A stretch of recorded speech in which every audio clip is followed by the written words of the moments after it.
गेले 9 दिवस धोकादायक दरडी हटवण्याच्या कामानिमित्त बंद असलेला करूळघाट वाहतुकीसाठी शनिवार 13 सप्टेंबर पासून खुला होतोय। जिल्हाधिकारी तृप्ती थोडमिसे यांनी तसे आदेश काढलेत, त्यामुळे वाहतूकदारांना मोठा दिलासा मिळालाय।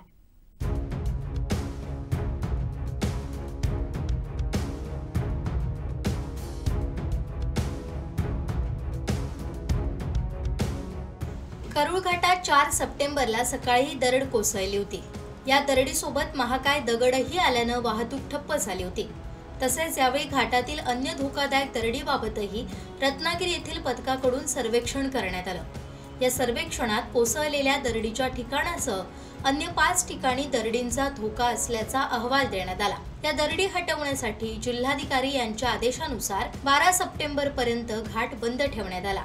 या कालावधीत या मार्गावरील प्रवासी वाहतूक भुईबावडा आणि फोंडा घाट मार्गाने वळवण्यात आली। मागील 9 दिवसात घाटातील धोकादायक 6 दरडी शुक्रवारी दुपारपर्यंत हटवून झाल्या आहेत।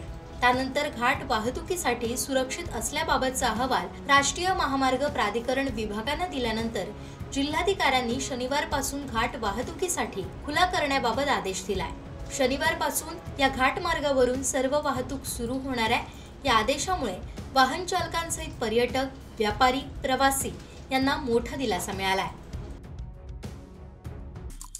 आमचे दिवसभरातले सर्व अपडेट्स, ताज्या घडामोडी आणि थेट लाईव्ह पाहण्यासाठी सबस्क्राइब करा, लाईक करा कोकणचं नंबर 1 महा चॅनल कोकण 7 लाईव्हचं YouTube चॅनल।